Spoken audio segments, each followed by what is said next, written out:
Good morning, America. And good morning, world.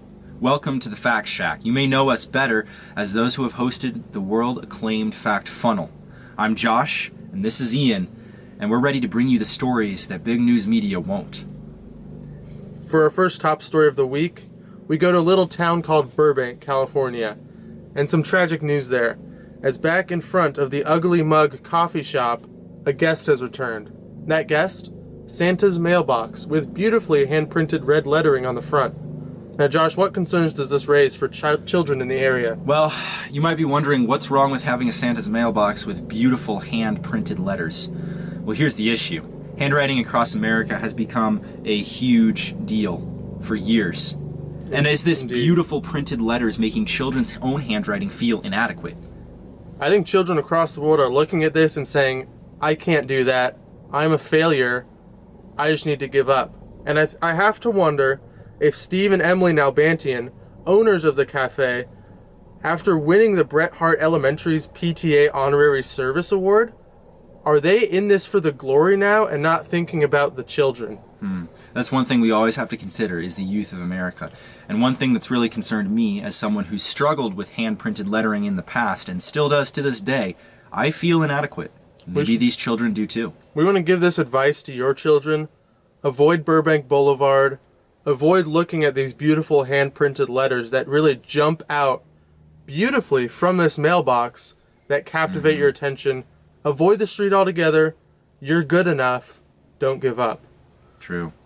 Our second story comes from Burbank as well, correct? That is correct, Josh. Excellent. Well, we're talking about Eli Go Crab, and he's finally committed to going to Cornell where he's going to take his pole vaulting skills. And we're excited to see what does the future have in store for him there. The nation's eye has been on Go Crab since his captivating performance last season, nearly equaling the Burroughs High School record for the pole vault. Yeah. Of course, with the COVID really canceled season this year, that's been tough. He believed that he could have made it. He could have beat the record. It was close. But now he's on to Cornell, Ivy League school. And Josh, I'm wondering, can he reach his full potential under head coach Adrian Durant? That's a great question. Well, Eli Go Crab was even saying of himself, quote, I'm projected to win CIF and possibly be top 3 in state. And he said this if there is a 2021 season. So he obviously has high expectations for himself. I believe that Coach Durant will do a great job of bringing out his full potential as he's at Cornell. There have been skeptics of this move, but I also think this is the right decision for him. I think Eli and Coach Durant can really work together. But knowing he's going to be working more closely with assistant coach Derek Hinch, are there any concerns there, considering Hinch has only been with the program since 2019? Well, the first two words that come to my mind are youth and inexperience. We just don't know what Coach Hinch has that can really benefit Eli Go Crab. However, the chemistry between the two does seem good, so maybe despite his inexperience, Hinch can really help Crab to go above and beyond expectations here. And let me pick your brain here with one more question. How is Eli Go Crab going to learn from future sophomore Shane Racey's decorated history? He's he's a 2-time New York State champion, along with winning in the 2020 New Balance Nationals All-American and the 2019 Pennsylvania Relays champion. These are incredible. What can he learn from this man? I think it's big shoes to fill, indeed. That first season being there together, there's going to be a lot of learning from Shane Racey. His career, all of America was tuned into those Penn championships in 2019. We all saw what the man is capable of. Over 16 feet. That was impressive, and knowing the question is, will Go Crab always be a little bit behind Racey?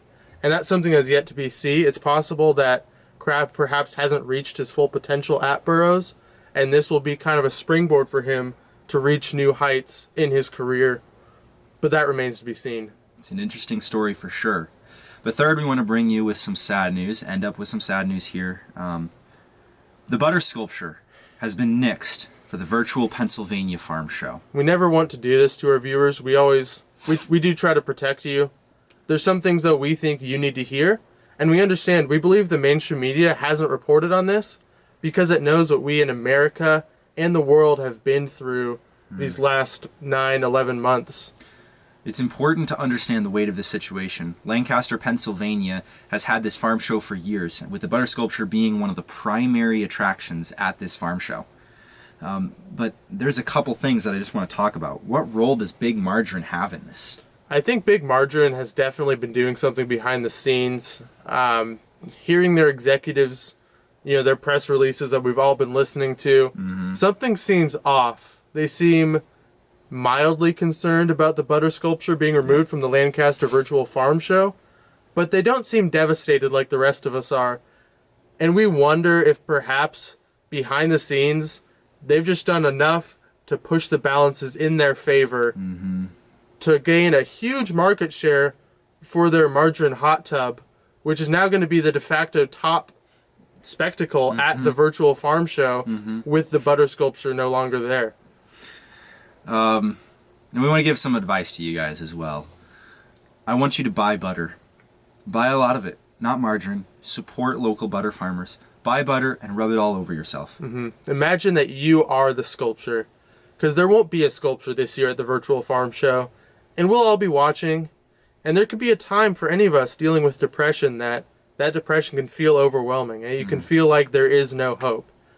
That's when you need to rub that butter all over your body and think to yourself, I am the sculpture. This is the Virtual Farm Show. And this is America. And this has been the Fact Shack. Good night. Good night.